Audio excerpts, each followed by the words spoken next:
नमस्कार शेतकरी मित्रांनो, अतिवृष्टीची नुकसान भरपाई आली, शासन निर्णय सुद्धा आले। शासनानं 32,000 कोटी रुपयाचं पॅकेज शेतकऱ्यांसाठी जाहीर केलं। आता शेतकऱ्यांच्या खात्यात नुकसान भरपाई येत आहे, काही शेतकऱ्यांची आली आहे, मात्र जशी शासनानं जाहीर केली होती तशी नुकसान भरपाई शेतकऱ्यांच्या खात्यात येत नाही। आता त्यामध्ये सुद्धा काही अडचणी आहेत। आता अडचणी अशा आहेत की ज्यांनी फार्मर डिजिटल आयडी काढला नसेल त्यांना त्यामुळे मिळत नाहीये, त्यांना ई-केवायसी करावं लागेल।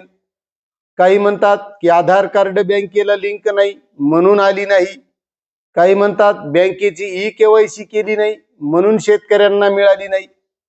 बरं, आता काही शेतकरी असे आहेत की त्यांचा फार्मर डिजिटल आयडी आहे, त्यांनी बँकेची ई-केवायसी सुद्धा केलेली आहे, तरी त्या शेतकऱ्यांना मदत मिळालेली नाही।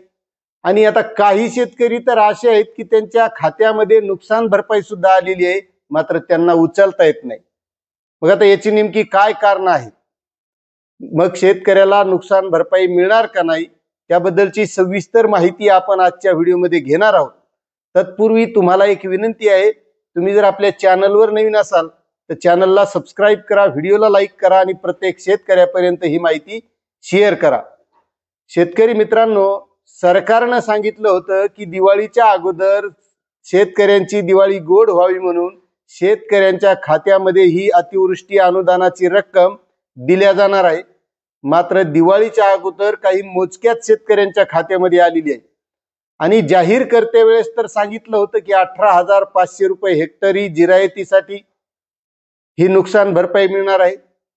मग शेतकऱ्यांनी त्याचं टोटल लावलं, मग आपल्याला 3 हेक्टरच्या मर्यादेमध्ये मिळणार आहे म्हणल्यावर 55,500 रुपये येणार 3 हेक्टर वाल्याला, आणि जर 2 हेक्टर वाला असेल तर मग त्याला 37,000 रुपये नुकसान भरपाई मिळणार, असा त्यानेही हिशोब लावला होता। मात्र घडलंय वेगळंच काही की ज्यावेळेस शेतकऱ्यांच्या खात्यामध्ये ही नुकसान भरपाई यायली तर ती उगी मोजकी तोडकी मोडकी अशी नुकसान भरपाई शेतकऱ्यांना मिळत आहे आणि काही शेतकऱ्यांना तर उचलता येत नाही, अशी आजची परिस्थिती आहे। आता त्यामध्ये सोलापूर जिल्ह्यामध्ये तर शेतकरी मित्रांनो 452 कोटी रुपये हे पेंडिंग आहेत की ते शेतकऱ्यांना मिळालेले नाहीत। मग त्यामध्ये कारण आहेत ई-केवायसीचे, ज्यांच्याकडे फार्मर डिजिटल नाही, आयडी नाही, असे काही शेतकरी। आणि त्यामुळे नेमकं प्रकरण काय आहे हे जर समजून घ्यायचं असेल तर शेवटपर्यंत व्हिडिओ बघा आणि चॅनलवर नवीन असाल तर सबस्क्राईब करा। शेतकरी मित्रांनो, सोलापूर जिल्ह्यात ऑगस्ट सप्टेंबर महिन्यात अतिवृष्टी आणि पुरामुळे जे नुकसान झालं होतं त्यामध्ये सप्टेंबर महिन्यात झालेल्या नुकसानीसाठी 7,64,000 शेतकऱ्यांना 867 कोटी 68 लाख रुपये इतकी रक्कम मंजूर झाली आहे।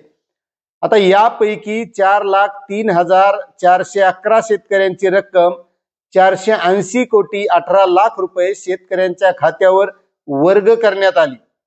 तर ई-केवायसी नसल्याने 3,95,499 खात्यावर 469 कोटी 35 लाख रुपये पेंडिंग आहेत आणि त्या शेतकऱ्यांना ई-केवायसी करावं लागेल। ठीक आहे, त्यांनी ई-केवायसी केली, मात्र काही शेतकरी असे आहेत की त्यांना उचलता येत नाही। त्यामध्ये बँक खात्यावर दिसत असली तरी त्या शेतकऱ्याला काढता येत नाही। 1,22,440 शेतकऱ्यांच्या खात्यावर 140 कोटी 80 लाख रुपये जमा झालेत, मात्र त्यांना उचलता येत नाहीत। मग या शेतकऱ्यांनी जर त्या बँकेकडून पीक कर्ज घेतल्यामुळे जर ती उचलता येत नसेल तर मुख्यमंत्र्यांनी जिल्हाधिकाऱ्यामार्फत सर्व बँकांना सांगितलेलं आहे की ज्या शेतकऱ्यांचं पीक कर्ज असेल तर ती जी काही अनुदानाची रक्कम असेल ती कर्जाच्या खात्यामध्ये वळती करू नये, ती शेतकऱ्यांना उचलता यावी, म्हणजे शेतकऱ्यांना देऊन टाकावी। मात्र ती रक्कम शेतकऱ्यांना उचलता येत नाही, हे सुद्धा तितकंच खरं आहे। आता 84,000 शेतकऱ्यांची 452 कोटी रुपये पेंडिंग पडलेली, तर ते कसे आहेत तर 2 हेक्टर पर्यंतची 3,84,000 शेतकऱ्यांची 452 कोटी रुपये इतकी रक्कम पेंडिंग असल्याचे जिल्हाधिकारी कार्यालयाच्या मदत वाटप तक्त्यावरून दिसत आहे, असं बातमीमध्ये दिलेलं आहे। आता 2 हेक्टरवरील व 3 हेक्टर पर्यंतच्या मंजूर 95 कोटी पैकी 11,360 शेतकऱ्यांची 17 कोटी 43 लाख रुपये केवायसी कारणामुळे पेंडिंग आहेत। आता काही शेतकऱ्यांचं तर असं आहे की त्यांचा फार्मर डिजिटल ID काढलेला आहे, त्यांना तरी मिळालेली नाही. काही शेतकरी असे आहेत की त्यांचा फार्मर डिजिटल ID नाही, त्यांनी KYC केली तरी त्यांच्या खात्यात आलेली नाही. आणि काही शेतकरी असे आहेत की त्यांच्या खात्यामध्ये रक्कम आलेली असून सुद्धा त्या शेतकऱ्यांना उचलता येत नाही.